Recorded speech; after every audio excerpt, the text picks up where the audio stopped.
주의 예수그리스도의 평강이 사랑하는 주의 백성들의 가정과 또 삶과 또 사회와 또 여러분들의 사업 가운데 영원히 함께하게 되기를 주의 이름으로 간절히 부탁을 드리겠습니다. 오늘 말씀 제목은 우리를 정의하는 핵심적인 단어라는 그런 제목으로 함께 여러분들과 나누려고 합니다. 우리를 정의하는 핵심적인 단어입니다. 13장에서 바울은 우리가 속한 국가를 어떻게 볼 것인가, 그리고 한 국가의 국민으로서 우리 자신을 어떻게 생각할 것인가 하는 문제로 이 논의의 초점을 옮기고 있습니다. 다시 말해서 하나님의 자비하심에 비추어서 이제 그 13장 전반부부터 시작했던 위에 있는 권세들, 여기에 대한 우리의 태도가 어떻게 변화되어야 하는지 여기에 대해 밝혀주고 있는데요. 여기에서 우리가 중요하게 인식해야 될 것은 13장에서 중요한 논제, 그 논의는 바로 이제 그 바울이 교회와 국가의 관계에 대해서 이 논의하는 것이 아니라 사실은 그리스도인들이 가진 시민권의 의미, 그러니까 그리스도인들이 이 땅에서 어떤 시민으로 살아가야 되느냐, 어떻게 그리스도인답게 살아가는 게 맞느냐, 여기에 대한 이야기를 하고 싶기 때문에 이 13장을 작성하게 된 것입니다. 그러니까 그냥 우리가 단순히 13장 전반부를 보면서 그리스도인과 국가관 이렇게 생각을 해서 이 국가에 대한 그런 어떤 이 그리스도인의 가치관에 대한 이야기를 하는 것 같다라고 생각할 수 있겠지만, 사실은 전체적인 맥락으로 봤을 때는 이 그리스도인들이 이 세계에서, 이 땅에서 어떻게 살아가야 되는가, 이제 우리가 거기에 대한 질문에 대한 답을 사도 바울이 해주고 있는 거겠죠. 그에 대한 답으로 오늘 본문을 보면 이제 그 내용들이 잘 나타나고 있는데요. 이 사도 바울은 크게 두 가지 기둥을 우리에게 제시해주고 있습니다. 첫 번째는 이제 사랑하며 살라 이렇게 얘기해주고 있고, 이 두 번째는 한마디로 얘기하면 정신 차리고 살아라. 그렇게 이제 너희들 그냥 혼 빼놓고 살지 말고 정신 차리고 살아라, 이렇게 우리에게 가르쳐주고 있는 거겠죠. 그러면 이제 첫 번째로 사랑하라는 말씀, 사랑하며 살라는 말씀부터 조금 더 깊게 살펴보기를 원하는데요. 먼저 8절부터 10절까지 말씀을 이 쉬운 성경으로 보면 이렇게 얘기하고 있습니다. 이 다른 사람을 사랑하는 빚 이외에는 이 아무 사람에게 아무런 빚도 지지 마십시오. 이 남을 사랑하는 사람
돈이 없다고 말하면 되지 이렇게 얘기할 거예요. 사실 이 말이 정확한 말이겠죠.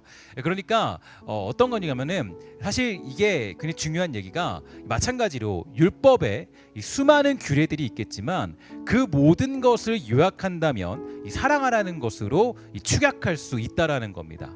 그러므로 이 그리스도인이다라고 한다면 이 다른 것으로 우리를 정의할 수는 없어요. 그러니까 사랑이라고 우리를 정의할 필요가 있다라는 거죠. 그것이 우리를 정의하는 바로 유일한 단어가 되는 겁니다. 여러분, 초창기 기독교의 이 폭발적인 부흥의 이유가 여러분 무엇이라고 생각합니까? 왜 여러분 초창기 기독교가 가장 부흥할 수 있었고 이 강력한 기독교로서 성장할 수 있었을까요?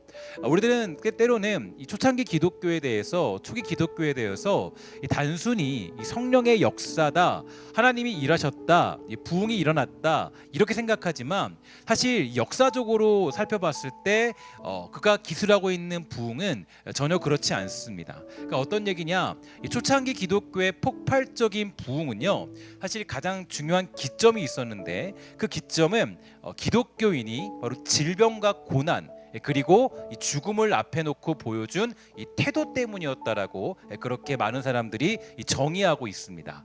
그러니까 어떤 얘기냐, 어려운 가운데서 교회가 취한 태도가 이 로마 사회에 주는 감동이 굉장히 컸기 때문이었고, 그리고 그것이 기독교의 부흥으로 이어졌고, 이교도인 로마 황제까지도 이교도 사제에게 불평하면서 조금 더 힘을 내서 수를 늘리라고 독촉하게 된 것이라고 그렇게 역사가들은 밝혀주고 있습니다.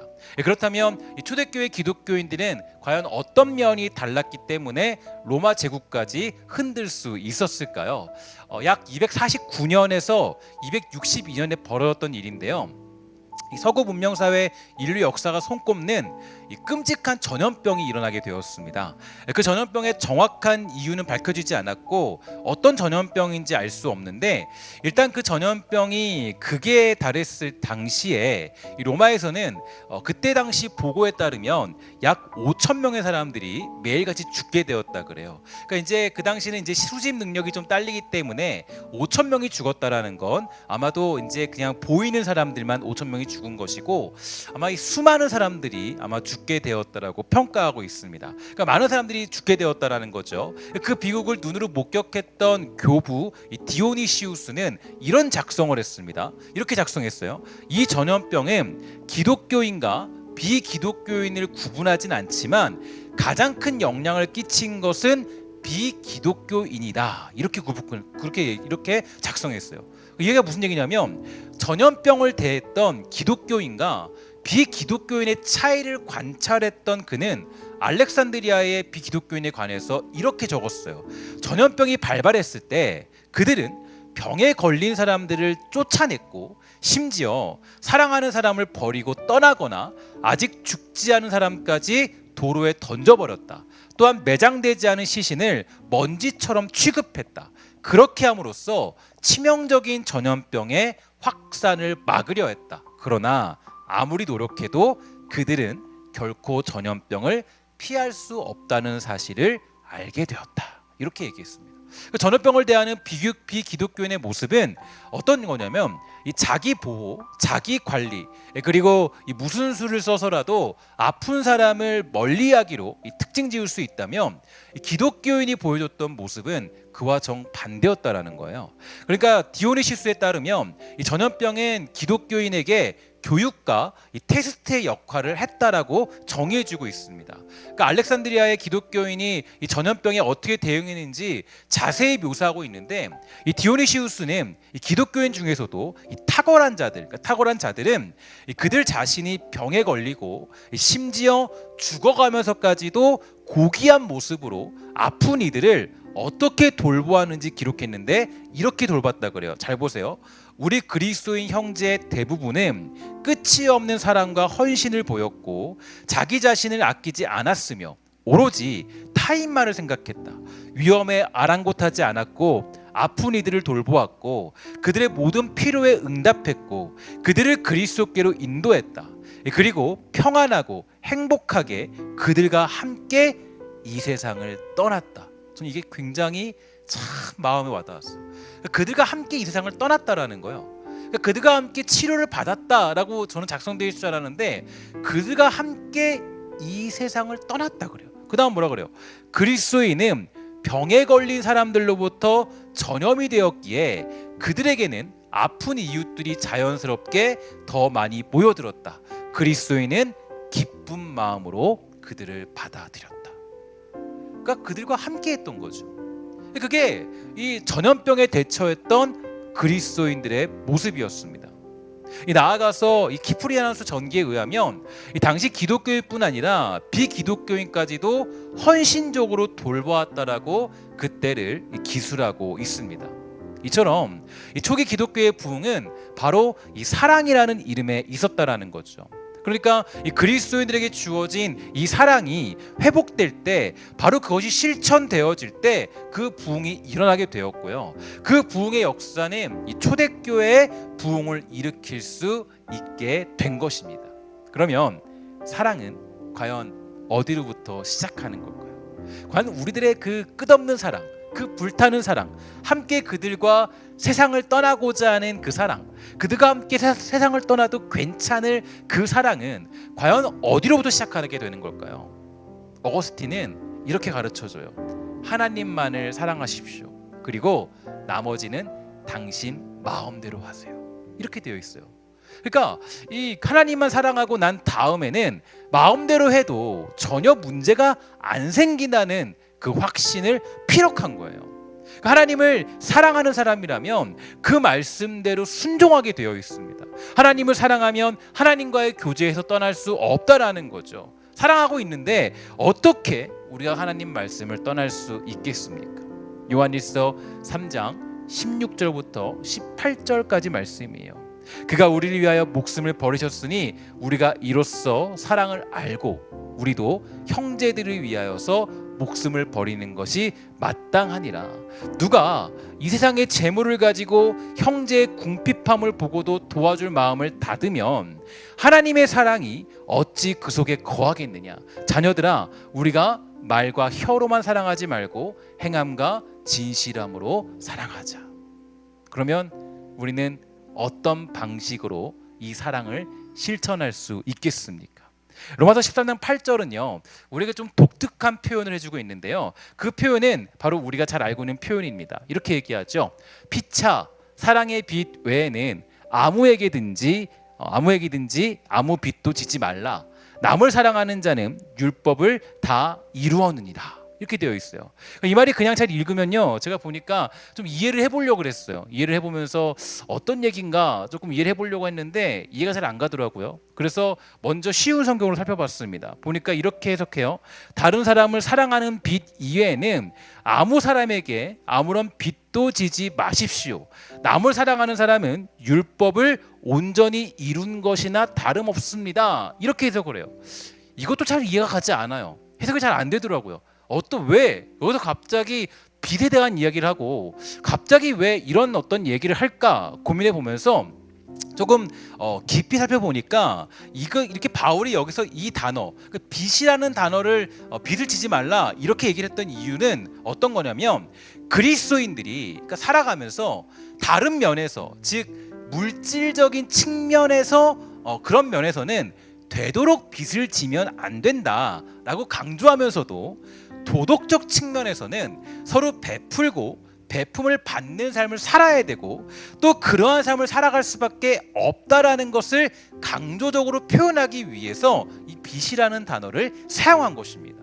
즉 바울은 빚을 지지 말도록 권하면서도 서로 사랑하는 것, 여기에서만큼은 예외를 두고 있는 거예요. 나아가서 이 본문에 대하여서 이 교부 오리게는요, 다음과 같이 이런 말을 덧붙여 주었습니다.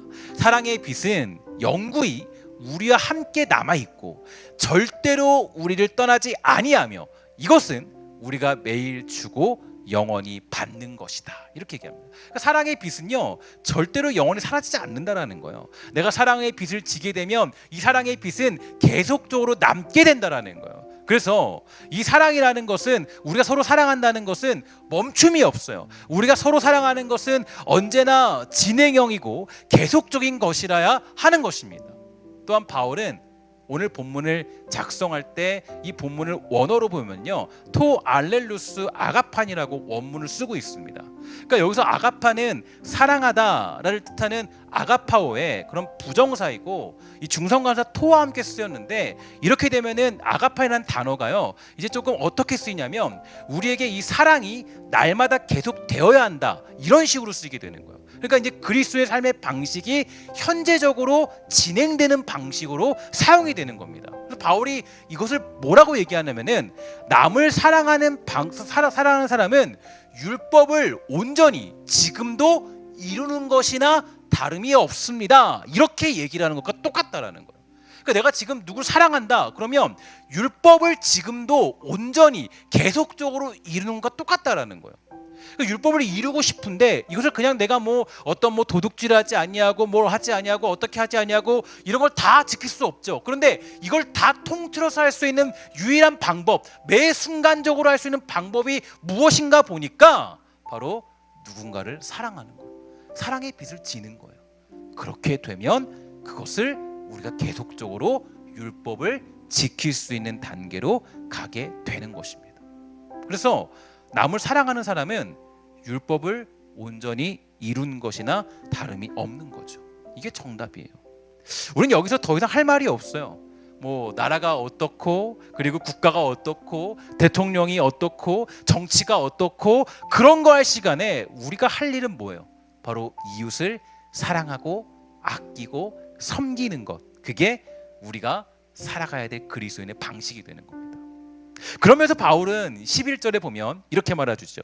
또한 너희가 이 시기를 알거니와 자다가 깰 때가 벌써 되었으니 이제 우리의 구원이 처음 믿을 때보다 가까웠다, 이렇게 얘기해 주는데, 그리고 이 말씀을 여러분 좀 우리가 주의해서 봐야 돼요. 왜 주의해서 봐야 되냐면요, 이 말씀을 보통 많은 사람들이 어떻게 해석을 하냐면 좀 종말론적으로 해석을 해요. 그래서 자다가 깰 때가 되었으니까 야 우리 이제 기도해야 돼, 자다가 깰 때가 되었으니까 우리 이제 기도해야 돼, 이런 식으로 생각할 때가 많이 있어요.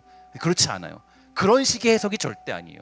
이 해석은 어떤 거냐면 바울은 절대 그렇게 이 본문을 해석하고 있지 않아요. 어떤 거냐면 이제 뭐 주님 오시니까 자다가도 깨서 기도하자, 찬양하자, 예배하자, 그런 협박적인 메시지가 아니에요.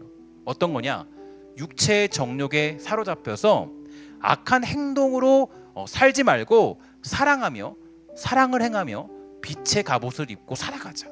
제발 너희들 좀 정신 좀 차려라, 정신 차려라 라고 도촉하는 바울의 메시지가 여기에 나타나고 있는 겁니다. 또한 이렇게 살기 위해서는 우리는 11절에 나타난 이 시기라는 단어를 좀 살펴볼 필요가 있습니다. 그러니까 그리스도인들은 하나님이 건설하신 이 땅의 국가의 국민이면서 동시에 또한 침노하고 있는 영원한 나라의 백성이라는 것을 깨닫고 기억해야 될 필요가 있다라는 거죠. 이것이 우리가 지녀야 될 관점이에요. 물론 아직까지 주님이 오시지 않았기 때문에 여러분 바울이 틀렸다고 얘기할 수도 있어요. 사람들이 얘기할 수 있어요. 아니 바울이 생각하기를 뭐 주님 오신 다음에, 근데 그렇지 않아요. 11절 후반부의 말씀에 이렇게 되어 있죠. 우리의 구원이 처음 믿을 때보다 가까웠다라고 되어 있습니다. 그러니까 하루하루 지날 때마다요, 그때마다 우리는 주님과 가까워지는 거예요. 하루하루 지날 때마다 주님 만날 날 가까워지는 거예요. 이런 진리를 새기면서 하루를 살아가는 거예요. 그렇게 보면요, 당연히 빛의 갑옷을 입고 살아가게 되는 것이죠. 그러면 우리는 어떻게 살 수 있어요?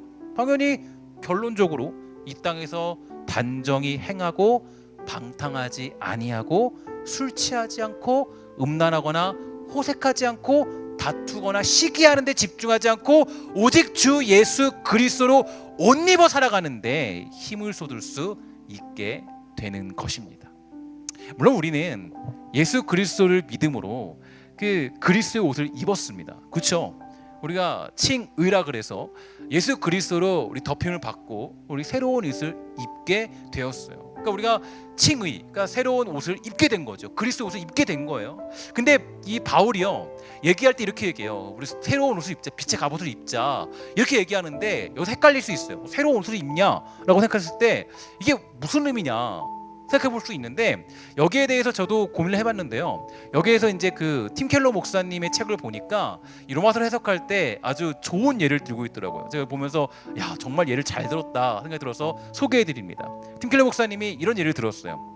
예를 들어서 이 턱시도를 입은 남성과 이 긴 드레스를 입고 하이힐을 신은 여성은 행동에서도 달라지기 마련이라는 거예요. 그러니까 품이 있고 공식적인 모임에 참석하려고 차려입은 자신의 모습을 거울로 본다면, 그러니까 옷에 어울리는 행동을 하게 될 거예요. 그러니까 자칫 내가 운동복을 입었을 때처럼 행동한다면, 그럼 어떻게 돼요? 굉장히 우스꽝스럽겠죠. 연애 옷차림도 그 어떤 연회장에 갈 옷차림도 내가 만약에 그 운동복을 입은 것처럼 행동한다면, 예를 들어서 내가 막 치렁치렁거리는 드레스를 입고 있는데 달리기 시합을 할 수 없어요. 그죠? 그러면 안 되는 거잖아요. 그러니까 마치 그럴 수 없다라는 거예요. 그냥 우스꽝스럽게 보인다라는 거예요. 그렇게 되면은 연회장에 입고 갈 옷이 훼손될 수 있다라는 거죠. 마찬가지라는 거예요. 그리스도인으로 살기 위해서 마치 그리스도를 입은 것처럼 훈련하는 모습이 필요하다는 거죠. 우리는 내가 어떤 분으로 옷 입었는지, 그분이 우리를 위해서 무엇을 하셨는지, 그리고 또한 무엇을 지불하셨는지, 우리에게 무엇을 원하시는지 기억해야 되는 이유가 거기에 있습니다. 그냥 단순히 내가 그냥 옷을 입었기 때문에 그게 맞게 살아갈 수 있는 게 아니라, 내가 왜 예수님이 하신 일들을 매일같이 묵상해야 되고, 왜 내가 성경을 읽고 그것을 묵상하고 또 생각하고 또 곱씹어야 되냐면, 내가 예수의 옷을 입었기 때문에 그냥 끝난 것이 아니라 내가 그것을 입은 사람으로서 이제 그 옷을 입은 사람에 걸맞게 살아가도록 하기 위해서 이제 그 연습과 훈련을 하는 과정이 하나님 말씀을 읽고 묵상하는 데 있다라는 거예요. 저와 여러분들은 지금 이중 국면에 놓여 있는 사람들입니다. 하나님 나라와 세상, 우리의 몸은 이 땅에서 살아가지만 우리의 시민권, 우리의 신분은 하나님 나라에 있음을 믿습니다. 그러므로 우리의 삶과 행동은요, 세상에 근거하지 않아요. 우린 육체를 따르지 않습니다. 예수님이 가르쳐 주신 법, 하늘의 법을 따라 살아가는 삶, 그것이 우리가 회복해야 될 삶의 모습인 줄 믿습니다. 그래서 우리는 어떤 상황과 어떤 환경에도요, 잊지 말아야 될 법이 있어요. 그 법이 뭡니까? 바로 사랑이라는 법이에요. 피차 사랑의 빛 외에는 지지 말라. 어떤 순간에도, 그러니까 세상이 무너져도, 어떤 환경이 찾아와도 그리스도인하면 떠오르는 핵심적인 단어, 그 단어는 딱 한 가지예요. 뭡니까? 바로 사랑이에요. 사랑. 그게 사라지면 우리는 다시 한번 우리를 점검해야 돼요. 세상이 우리를 봤을 때 야 그리스도인은 악독하더라, 이런 평가를 받기 시작하면 우리는 다시 한번 점검해 봐야 돼요. 야 그리스도인들 보니까 저기 사랑이 없어, 그러면 그때부터 우리 기독교인들은 다시 시작해야 돼요. 왜냐? 우리를 정의하는 유일한 단어와 유일한 색깔이 사랑이거든요. 근데 왜 우리가 다른 건 몰라도 야 저 단체는 그 사랑이 있어, 그래도 저 교회는 사랑이 있어 라는 그런 평가가 있어야 되는데, 다른 건 몰라도 나는 하나님을 안 믿어도 저 교회는 사랑이 있다는 걸 알아. 그게 우리 안에 있어야 되는데, 야 저기 보니까 맨날 싸우고 맨날 그냥 다른 짓을 하고 그런 평가를 받고 있다면 우리는 지금 예수를 온전히 믿고 있는지, 정말 우리가 혹시 아까도 말씀드렸던 것처럼 혹시라도 콜라병은 콜라병인데 콜라병 안에 담긴 환타는 아닌지 생각해 봐야 돼요. 그럼 이게 우리 너무나도 중요한 메시지죠. 제가 아까 전염병에 대한 이야기를 잠깐 말씀드렸죠. 그 전염병에 대한 이야기를 막 조사를 하면서 막 이렇게 읽다가 오늘 결론에 써야지 하고 맨 서두에 있던 말을 이제 아껴뒀다가 제가 오늘 결론에 여러분들에게 말하려고 딱 지금 적어놓은 게 있어요. 그 디오니시우스라는 사람이, 그 교부가 그가 겪었던 전염병의 시간, 그러니까 전염병의 고통의 시간이잖아요. 그 고통의 시간 속에서, 뭐 그리스도인들이 많이 그 세상 그 사람들과 떠나고 많이 죽기도 하고 함께 고통당하면서 정말 막 아픔 당하고 죽는 그 시간들, 그 고통의 시간들을 겪으면서 뭐라고 평가했는지 아세요? 전 너무나도 충격적이었어요. 너무나도 도전적이었고, 야 정말 우리가 이런 평가를 할 수 있을까? 이런 과연 우리를 향하여서 이런 역사의 한 줄이 남을까? 정말 이렇게 우리를 역사의 한 줄로 얘기할까? 코로나 시대를 지났을 때 한국의 기독교인들은 정말 이 땅의 사람들을 위하여서 울부짖으며 헌신하고 정말 두 팔 다 걷어서 그들을 위해 헌신했더라. 이렇게 평가할 수 있을까? 이렇게 썼어요. 그 뭐라 썼냐면 그 디오노시 사람이 이렇게 썼어요. 이 사람이 평가하기를 지금은 그러니까 예를 들어서 다 죽잖아요. 함께 전염병 걸려서 함께 서로 만나서 교우들이 죽는 거예요. 이렇게 지금은 상상할 수 없는 기쁨의 시간이다. 저는 이게 너무나도 도전이었어요. 지금은 상상할 수 없는 기쁨의 시간이래요. 그들과 함께 그 전염병의 시간을 지내는데, 그 전염병의 시간을 함께 보내는데 얘기하기를 지금은 상상할 수 없는 기쁨의 시간이라는 거예요. 이게 여러분 어떻게 받아들여져요? 받아들여지냐고. 여러분 우리가 지금 그리스도인이고 지금 우리가 예수 믿는 사람이라면 지금 우리도 사실은 살기 바쁘잖아요. 우리도 지금 사실은. 근데 지금 이 사람들이 얘기하기를 지금 내가 그들과 함께하는 그 비기독교인들 기독교인들 그들과 함께 전염병의 시간을 보내고 고통의 시간을 보내고 있는 그 상황 속에서 얘기하기를 지금은 상상할 수 없는 기쁨의 시간이다. 저는 이게 저에게는 다시 한번 기독교를 생각해보는 그런 시간이었어요. 복음이라는 걸 다시 한번 정립해보는 그런 순간이었어요. 아까도 제가 말씀드렸죠. 부흥이라는 게 우리는 보통 그냥 단순히 성령님이 역사하셔야지, 그죠? 뭐 이렇게 생각하죠. 뭐 하나님이 일하셔야지. 저도 당연히 그렇게 생각해요. 근데 보니까 물론 초대교회 시작에 그 부흥은 그렇게 이루어졌죠. 근데 제가 보니까 이 시점이 있었기 때문에 훗날에 로마 기독교의 그 로마의 기독교가 국교화 될 수 있었던 것 같더라고요. 그 시기가 딱딱 맞물려요. 제가 보니까 이 전염병의 시기가 있었기 때문에 사람들은 알았어요. 그 다음에도 이제 좀 긴 예가 있는데 그 다음에도 평가를 보면요, 이교도의 사람들이 지나갔던 기독교의 그 헌신들을 따라하려고 합니다. 근데 못 따라해요. 따라할 수가 없어요. 이 전염병의 이 시기를 보냈던 그 모습들을 따라하려고 그러면 못 따라가요. 그래서 막 불평해요. 야, 당신들은 왜 그렇게 못하냐. 왕이 막 불평하고 그런 게 있어요. 그러니까 그 다음에 뭐가 벌어지냐면 그 다음에 그러니까 이게 사람들에게 모든 그 로마의 사람들이 알게 된 거야. 야, 기독교가 정말 진리구나. 기독교가 정말 진리구나. 기독교가 정말 이거는 너무 멋진 종교야. 소위 말해서 알게 된 거예요. 그러니까 어떻게 돼요? 그 로마의 기독교가 국교화될 수 있는 아주 엄청난 발판을 마련하게 된 거예요. 제가 봤을 땐 그래요. 이 전염병을 연구하면서 느낀 게 시기가 딱 맞더라고요. 그러니까 여러분 저는 너무 놀랐어요. 지금은 이 전염병의 시기를 보내면서 지금은 상상할 수 없는 기쁨의 시간이다. 당연히 전염병에 따르는 고통과 죽음을 축하하는 내용은 아니겠죠. 당연히. 단지 그가 얘기하는 건 이겁니다. 그는 그런 시련조차도 믿는 이를 시험하는 하나의 기회가 될 수 있다. 그러니까 자기의 사랑, 내가 정말 사랑이 있는 사람이냐, 정말 내 안에 사랑이 있냐, 정말 내가 사랑의 빛을 지고 있는 사람, 정말 내가 사랑의 빛을 주는 사람, 정말 내가 그런 이 자다가 깰 때가 되어서 그 정말 그 빛의 갑옷을 입은 사람으로 서 있느냐를 점검할 수 있는 그런 사람으로 서고 있느냐에 대해서 점검하는 그런 순간을 확인하는 거. 그게 바로 이 사람이 고백했던 평가이자 내용이 되는 거예요. 여러분 어떻습니까?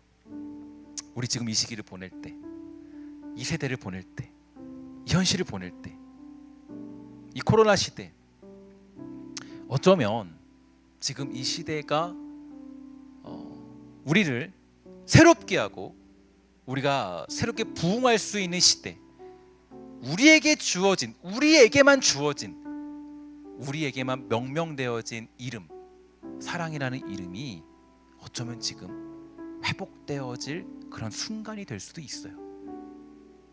근데 만약에 이 순간을 우리가 엉터리로 보내게 되면, 이 순간을 우리가 그냥 쉽게 보내게 되면 어쩌면 아주 길고 긴 기독교의 그런 암흑의 터널이 우리를 기다리고 있을지도 모르겠죠.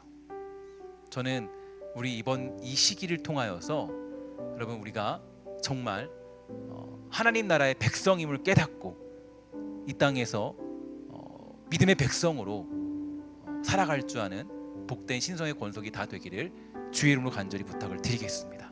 여러분 삶 가운데, 여러분 가정에서, 사업장 속에서 우리 피차 사랑의 빛 외에는 지지 마시고 여러분 곳곳에서 그리스도인의 이름을 널리 알리며 하나님 나라의 백성임을 사랑으로 증명할 줄 아는 복된 성도가 다 되기를 주의 이름으로 간절히 부탁을 드리겠습니다. 우리 시간 함께 우리 믿음으로 서리라 함께 찬양하면서 함께 우리 결단하며 찬양하도록 하겠습니다.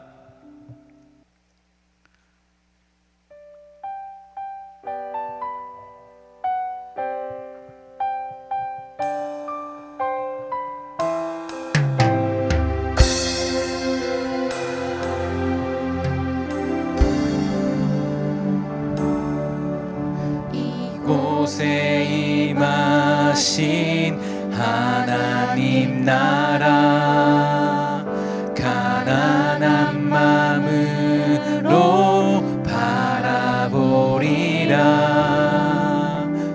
먼저 그 나라 그 뜻 구하며 나의 삶 드리리. 주님이 맡기신 하나님 나라, 믿음의 눈으로 바라보리라. 하늘의 뜻이 이 땅 가운데 완성될 그날까지 믿음 다여 그 위에 서리라. 하나님의 나라는 무너지지 않으리. 믿음 다여 그 나라 세워가리라. 주님 곧 오실 때까지. 이곳에 임하신 하나님 나라, 가난한 마음으로 바라보리라 고백하며 찬양합시다. 이곳에 임하신 하나님 나라, 가난한 마음으로 바라보리라. 먼저 그 나라 그 뜻 구하며 나의 삶 드리리. 주님이 맡기신 하나님 나라, 주님이 맡기신 하나님 나라, 믿음의 눈으로 바라보리라. 하늘의 뜻이 이 땅 가운데 완성될 그날까지 믿음 다하여 그 위에 서리라.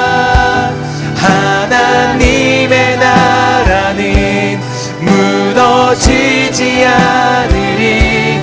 믿음 다하여 그 나라 세워가리라. 주님 곧 오실 때 믿음 다하여 그 위에 서리라. 믿음 다하여 그 위에 서리라. 하나님의 나라는 무너지지 않으리. 믿음 다하여 그 나라 세워가리라. 주님 곧 오실 믿음 다하여 그 위에 서리라. 믿음 다하여 그 위에 서리라. 하나님의 나라는 무너지지 않으리. 믿음 다하여 그 나라 세워가리라. 주님 곧 오실 때까지. 자, 기도하기를 소망합니다. 기도하며 나아갈 때, 우리 각자라도 기도하며 나아갈 때 하나님 우리를 불쌍히 여겨주시고 궁히 여겨주셔서 우리가 나에게 주어진 자리에서 하나님 나라의 백성으로서, 주의 백성으로서 정말 하나님 우리가 하나님 나라를 세우며 주의 주님께서 주시는 그 율법의 완성을 이룰 수 있는 그런 주의 백성들을 허락하여 주시옵소서. 사랑의 놀라운 은혜를 베푸도록 허락하여 주시고 그 사랑의 길을 완성할 수 있는 용기와 담대함들을 허락하여 주시옵소서. 함께 은혜로 가면 시간에 다 같이 기도하도록 하겠습니다. 기도하겠습니다. 하나님 감사합니다. 주님 붙잡아 주시옵소서. 주님 기도하기 소망합니다. 아버지들의 부르시 원하는 것을 정말 아버지가 정말 일단 하나님 나아갈 때 그 사랑의 빛을 붙잡아 주시옵소서. 하나님 기도하기 원하는 것을 붙잡아 주시옵소서. 아버지 하나님들의 부르시 원하는다. 주여 축복과 붙잡아 주셔서 정말 아버지 정말 우리가 아버지 정말 우리가 그 사랑의 길을 걸어 붙잡아 주시고 그 길을 완성하도록 붙잡아 주시옵소서. 하나님 우리가 믿음 다하여 그 나라를 세워 붙잡아 주시고 믿음 다하여 그 길을 걸어 붙잡아 주시옵소서. 주님 만나는 그날까지 아버지 정말 주님 만나는 그때까지 주님 오시는 그때까지 달려가도록 허락하여 주시고 아버지들의 불을 붙잡아 주옵니다. 아버지 하늘의 뜻이 이 땅 가운데 완성될 그날까지 달려 붙잡아 주시며 아버지 붙들어 주시옵소서. 하나님 믿음 다하여 그 위에 서겠다는 그 놀라운 고백으로 서도록 허락하여 주시고 그 길을 걸어도록 붙잡아 주시옵소서. 하나님 우리가 또한 너희가 이 시기를 알거니와 자다할 때가 벌써 되었으니 이내 이제 우리의 구원이 처음 뵐 때보다 가까웠다라고 말씀하신 아버지 주님 우리의 불을 붙잡아 주셔서 매일 하루가 지날 때마다 주님 만나러 가까워지고 고백합니다. 아버지 붙들어 주셔서 그 시기가 오늘 정말 아버지 잡아 주셔서 하루하루 지날 때마다 정말 우리가 그 믿음의 길을 완성할 때입니다. 아버지 역사에 붙잡아 주셔서 주님 만나를 기억하며 그때를 바라보며 달려가도록 붙잡아 주시옵소서. 하나님 붙들어 붙잡아 주셔서 주님이 맡기신 이 땅을 아버지 정말 붙잡아 주시옵소서. 주님 붙들어 주시옵소서. 하나님 나라를 지키며 그 나라를 아버지 세워 붙잡아 주시옵니다.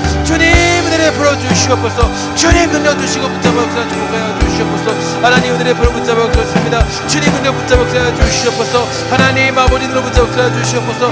은혜를 주시고 축복하여 주셔서 하나님 은혜를 붙잡아 주시옵소서. 하나님 아버지 축복하여 주시옵소서. 주여 은혜를 주시고 축복하여 붙잡아 주시옵소서. 은혜 붙잡아 주시옵소서. 붙잡아 주시옵소서.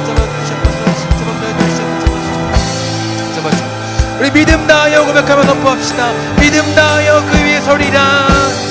믿음 다하여 그 위에 서리라. 하나님의 나라는 무너지지 않으리. 믿음 다하여 그 나라 세워가리라. 주님 곧 오시 믿음 다하여 그 위에 서리라. 믿음 다하여 그 위에 서리라. 하나님의 나라는 무너지지 않으리. 믿음 다하여 그 나라 세워가리라. 주님 곧 오실 때까지. 하나님, 세상 사람들은 이 땅에 그냥 돈을 벌고 성공하고 자녀 잘 키우고 좋은 집 사는 게 목표이지만 우리가 이 땅을 살아갈 때는 주님이 이 땅을 맡기셨고 하나님 나라를 세우시고자 하는 그 놀라운 은혜 안에 있는 우리에게 주신 사명인 줄 믿습니다. 하나님 맡기신 하나님 나라 믿음의 눈으로 바라보도록 허락하여 주시고 우리가 가난한 마음으로 이 땅을 바라보며 먼저 그 나라와 그 뜻을 구하며 우리의 삶을 드림으로 우리가 피차 사랑의 빛 외에는 지지 않고 살아갈 줄 아는 복된 성도가 되도록 허락하여 주시옵소서. 하나 혹시라도 우리 사랑하는 주의 백성들이 정말 사랑이라는 이름을 잊고 살지 않았습니까? 그리스도인을 바라볼 때, 우리를 바라볼 때 사랑이라는 이름이 사라졌다면 하나님 우리를 용서해 주시고 우리를 생각할 때 사랑이라는 이름이 지워져 있다면 다시 한번 우리를 바라볼 때 사랑이라는 이름이 회복될 수 있도록 주님 지켜주시고 축복하여 주시옵소서.